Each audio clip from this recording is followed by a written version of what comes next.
Well, good afternoon, everyone. Is this on? Yes. Okay, great. So welcome to this session. And so we're going to be talking, we're changing the focus a little bit. We've kind of touched on it on a couple of the other sessions, but now we're going to talk about education and what the education sector is doing. And I kind of want to start by saying that we're talking education very broadly defined. For the most part. I think we may slip into some more traditional looks at education as well, but also really exploring what the partnerships look like in education, how education, the education sector and the workforce development sector, when they aren't entirely aligned, what are they doing to move towards some alignment and kind of leverage each other's skills and interests, and then really take some time to start exploring, so what is working? What are the programs out there that have some proven success that may be duplicated, may be altered in some ways to be more place-specific, but have some lessons to learn that could be considered in other places in Mississippi and elsewhere? And so to continue today's dialogue, I have the pleasure of introducing our three panelists here. I'm not going to go into great detail because you have their bios, but just so that everyone knows faces, so directly on my right to my left, I guess from your perspective, is James Williams, and he's with Etowah Community College. Etowah. And I just practiced it and got it wrong anyway. And so I'll keep working on that. Maybe I'll try again at the end. So, in looking at what the community college is really focused on, it's really about seamless training systems. And just to give you kind of a little hint of what you'll see in his bio, and if you visited their website, it's about creating a highly skilled workforce. But in addition to the work at the community college, James has also been involved in the development of the Mississippi Corridor Consortium, which we heard about earlier this morning. And so next to James is Mike Beatty, and he is the president and CEO of Great Promise Partnership. And so it's a nonprofit that's affiliated with Georgia's Governor's Office of Workforce Development. And in this case, it's about creating public-private partnerships with schools and with employers. And then at the end of our panel here is Maureen Conway, and she's the Executive Director of Workforce Strategies Institute at the Aspen Institute. And she is working to improve access and training and employment for low-income adults through research and through leadership development. And so we have an expert panel here who's got a lot of different perspectives on education. And so what I'm going to do, like the panels before me, is to invite you to essentially eavesdrop on a conversation and take notes while we have this conversation, so that you can prepare some questions for these panelists to more thoroughly explore some of the education opportunities for Georgia and for Mississippi, and some of the issues that you're facing here. And so I just want to start by giving each of you an opportunity to talk very generally about the education sector in workforce development, not specifically about programs, but generally, what are some of the particular themes or qualities that you're observing in the current efforts in education to improve access and to work with individuals, especially those who have been displaced or maybe are at risk of not achieving their full career potential, to access the jobs of the future?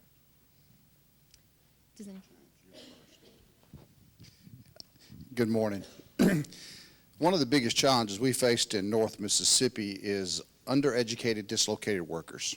For the last several years, we've had a lot of people lose their jobs. And I tell people at our WIN centers back 4 years ago, they'd be 300 to 400 people lined up outside the doors looking for help.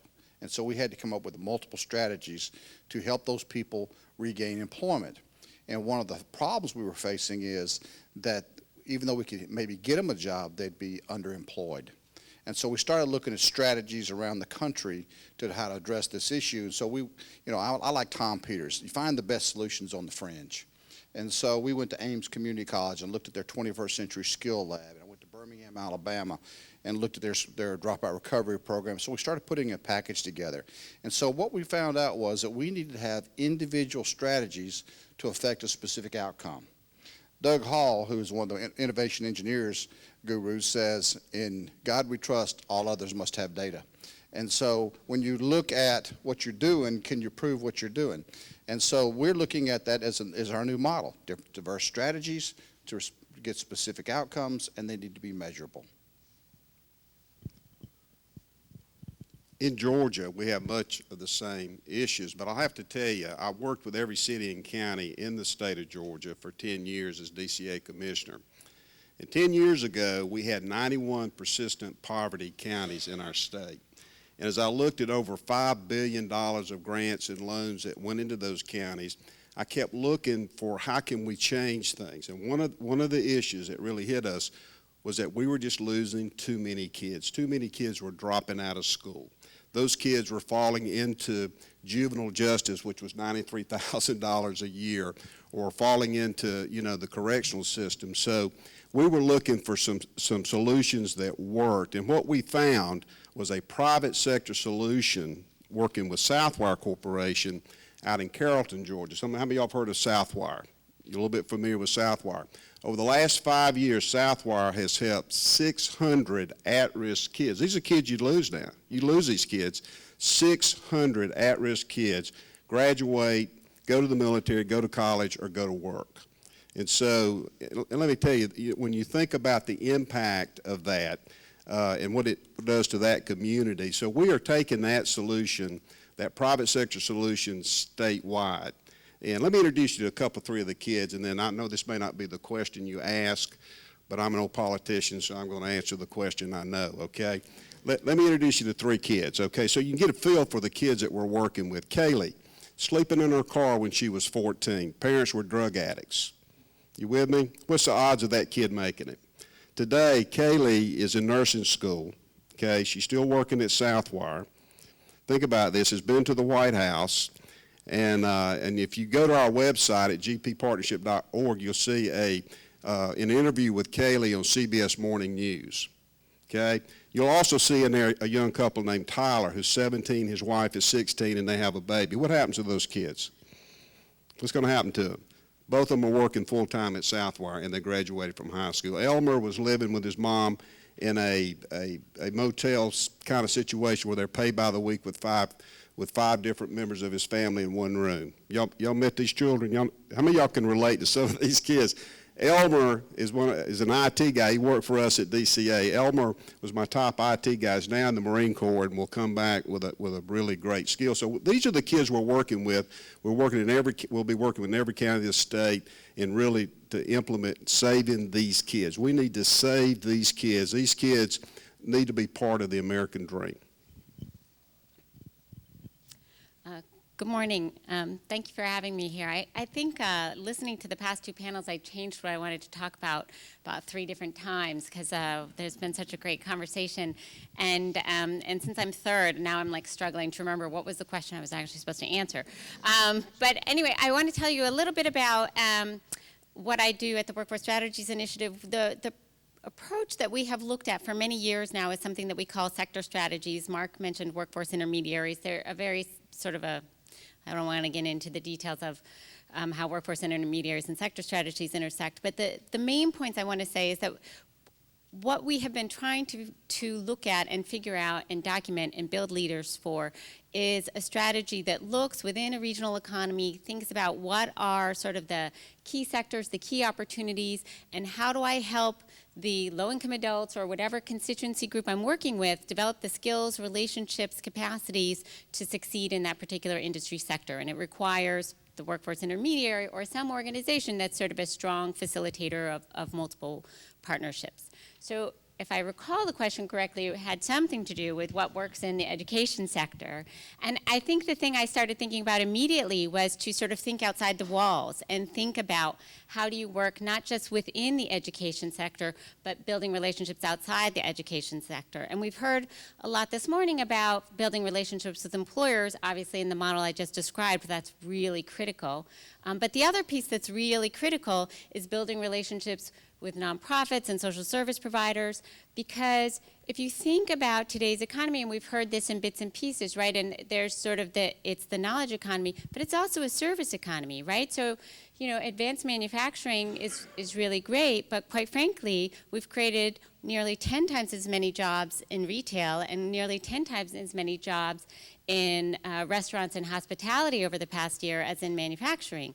So if you think about what that means for people who are working in their lives, they tend to be in somewhat unpredictable and unstable economic situations. And so you have to factor that into account when you're trying to think about, and that actually applies for kids to the extent they can find a job as much as it does for adults. So you have to think about the sort of that economic instability, and how do we create some stability first before we help people climb the ladder. If you think about a ladder needs to rest on a stable floor for it to be able to work. So I think what we've seen in terms of what's been working is education institutions that create relationships, a variety of different relationships with folks in their community, and figure out how to package a set of services that equip students not just with the skills, but also with some economic stability through a variety of supports, as well as new relationships and new people in their lives to help them find new pathways in today's economy.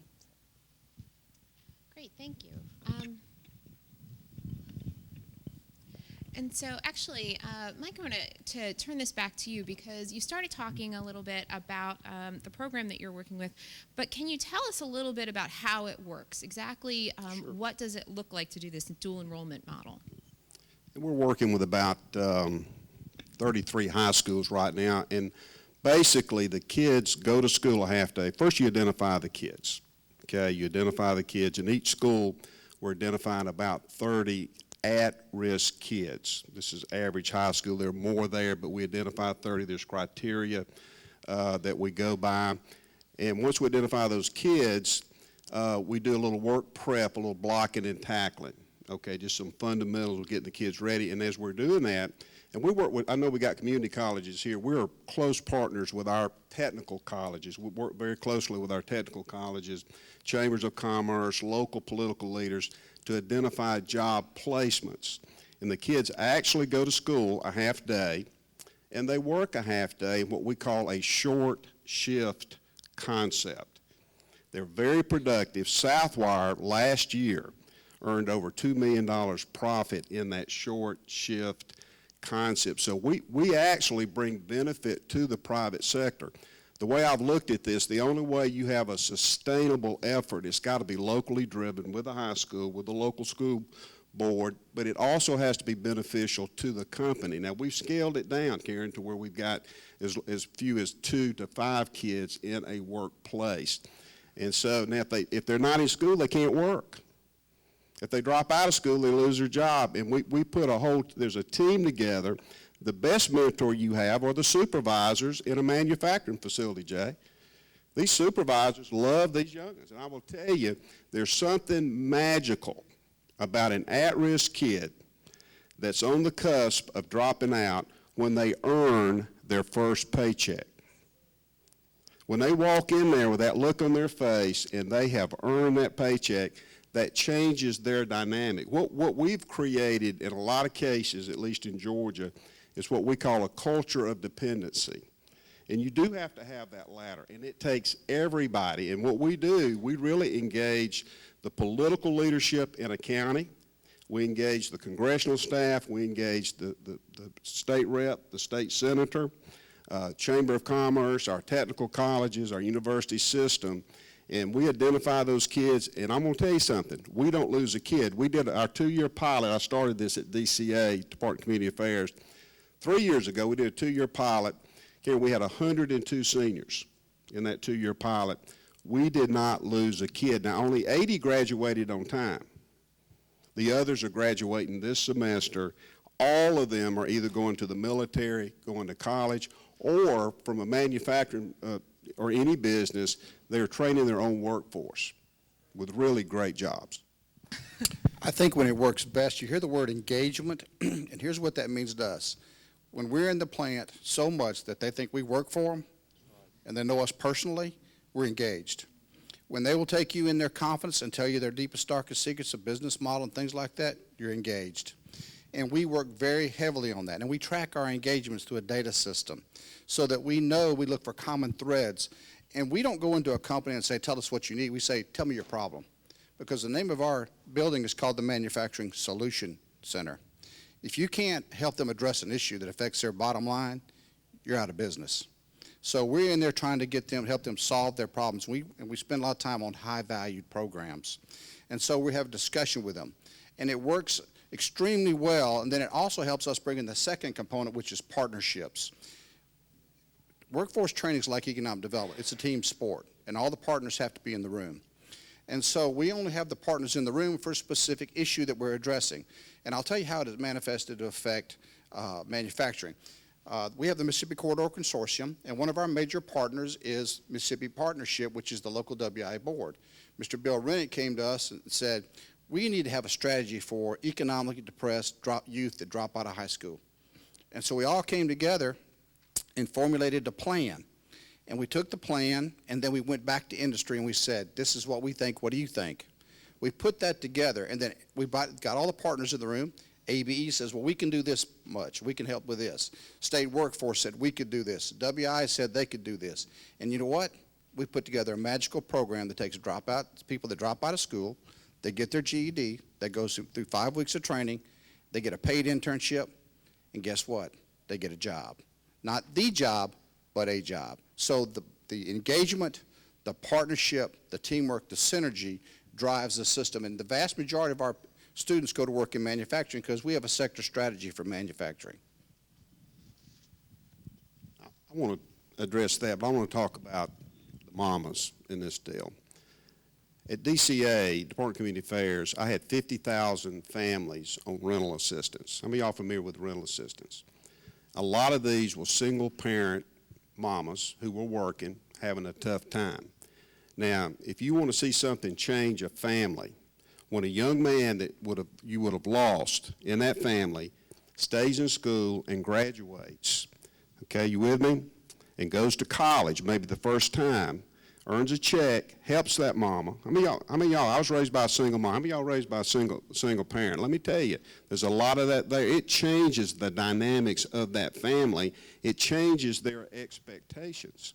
You with me? It changes how they think. They become part of this productive society that we're all so excited about, that we ought to be excited about. This is America. We can figure this stuff out. But you've got to do it with private partnerships. You cannot do this. There's never going to be enough public money to do this. How many of y'all agree? Never going to be. You've got to do it, and you've got to sit down, James, with businesses and show them the incentives of how important this is, how it can benefit them as a business. They won't do it unless there can be a benefit. Businesses want to step up and help, but when you can show them that these kids are 25 to 30% more productive on a short shift concept than adults. We have Bueller Manufacturing, which is a small company in fabrics, and there's one thing that these kids do that adults hate to do, and they improve their bottom line within a month. Does that make sense? So you look for win-win things, and you put incentives in place for communities. And what we've done in Georgia is we work with counties and cities. We say, okay, you embrace this let's improve this dropout rate. What we do, we put incentives in place with scoring on what our CDBG, we have environmental loans and grants. We put incentives in place for that political leadership to embrace it, and that really helps move this along. It also helps the company. There's federal tax credits and other state incentives for the companies to actually work with these kids a half day after school. You know, one of the interesting things, an experience I just had, I went back to my high school for a high school reunion recently, a rural high school in New Jersey, and the thing that struck me, the principal gave us a tour, and it really struck me there that there was very little distance between the high school and the community college. That the community college professors were coming to the high school to teach, that the teachers were in the high school teaching college students because the high school had better equipment than the college did for film editing and for a video, a recording studio. or the STEM programs. And so I'm curious to hear what is happening between community colleges and the K through 12 system that maybe hasn't happened before. And how has that relationship evolved over time? Well, in Mississippi, we've got some pretty exciting things going on. Dual enrollment has been a big issue this year. I know at K12 Community College, we have over 200 students dual enrolled where they're taking the course in high school, but they get dual credit. They get the high school credit and the college credit. And we're doing that with a lot of ways. We're doing it in person. We're doing it by online. We have several of those. We also have a new innovative program where we're working with K12 in our region on career pathways. In Mississippi, all the students are supposed to develop a career pathway in the 8th grade. Now, we are placing a tremendous burden on K12. I mean, if you don't believe it, go into a classroom and see a teacher, they're burned out. And so how do we get engaged to help these students with a career pathway? And we developed a mobile career lab on manufacturing that we take out to the schools. We do training for the instructors on how to do it and set up the anticipatory set when the unit comes. And it's got high-tech manufacturing equipment, and the students come in and get to participate to understand what it takes to go on that pathway. So we're working on dual enrollment, dual credit. We're working on career pathways. But here's what we're trying to do. We're trying to blend it. It should be a seamless transition from K-12 to the community college. And we're knocking down issues. In our area, for example, with our partnership with our local WI system and our economic developers, we have tuition guarantee. We tell every student in our district that your tuition is guaranteed at our institution. Either if you qualify for federal funds, they pay for it. If you don't, we have private foundations and economic development organizations that pay your tuition. So we can go out to every child in 8th grade and say, money's not going to be your problem going to school. All you need is the desire. James, I think you're copying us in Georgia.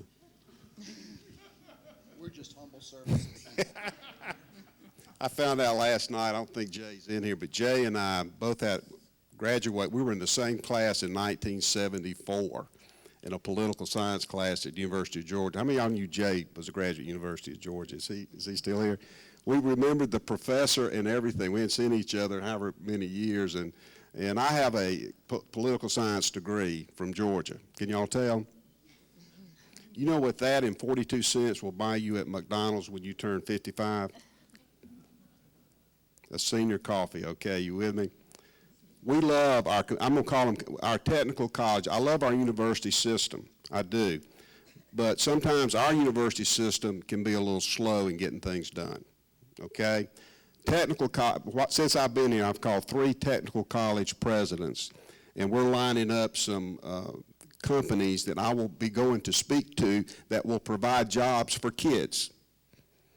You with me? We're not going to study it. How many of y'all figured out we got poverty? How many of y'all need another study on poverty? Why don't we do something about it?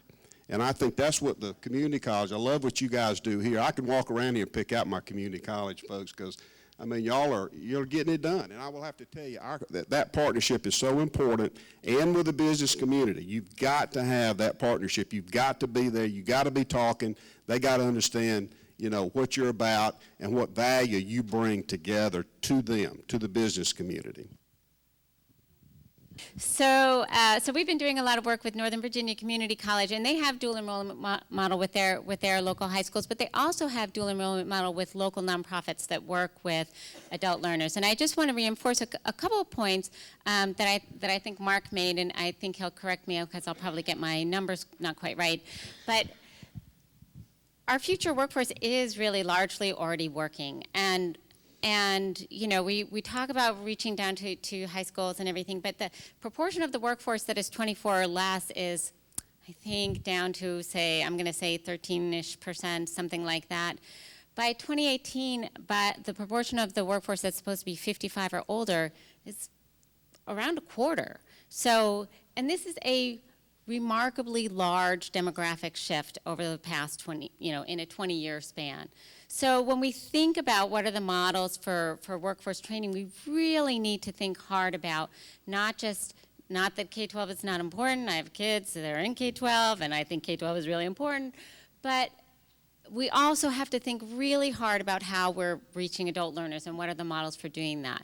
I think what Northern Virginia is doing with this dual enrollment model with nonprofits is actually really interesting, because the nonprofits do a whole variety of things that aren't really a good fit sometimes with community colleges. So I'll give one example. They have a partnership with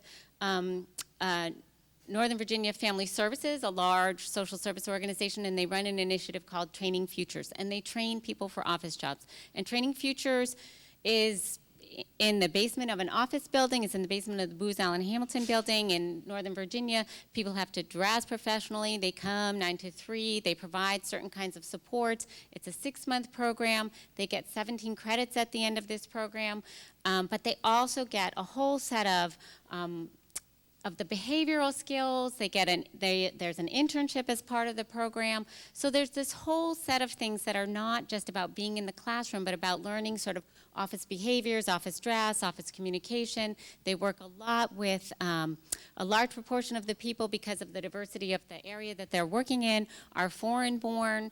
So they have some certain supplements, particularly for some who need issues in terms of just being able to be understood because their accents are strong. So they have a linguist that works with them.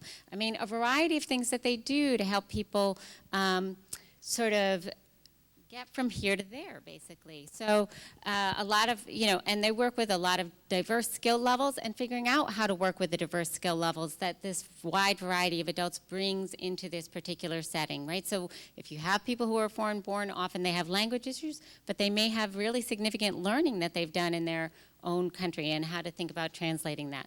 So, and then, to the crossing boundaries issues, so it's a 6-month program. So you can imagine they have one that goes January through June, and then, one that's sort of the second half of the year, right? Financial aid at colleges, is this a happy thing? Not a happy thing, right? So we're crossing semesters, we're crossing years, this is like really causing a havoc. And they've worked out sort of systems with the college that they can have students get Pell Grants that support what they're doing within the nonprofit. So this collaboration is really, the college shares not just the Pell Grant money and tuition money, they share back what their state payment is. We're not successful in serving this population. How do we become more successful? And many of those students eventually will go on to finish degrees within the college. But so it works, sort of when you think about the organizational incentives and getting a win-win, it works that way as well. And they're able to sort of work out which students is it good to sort of help them finish this program and go get a job right away, which students have arranged their lives that they can go to school and go a little further and maybe get a better job. So I just think dual enrollment applies, not just in thinking K-12, but I think it's being used creatively with a variety of institutions to really address the learning needs more broadly in different communities.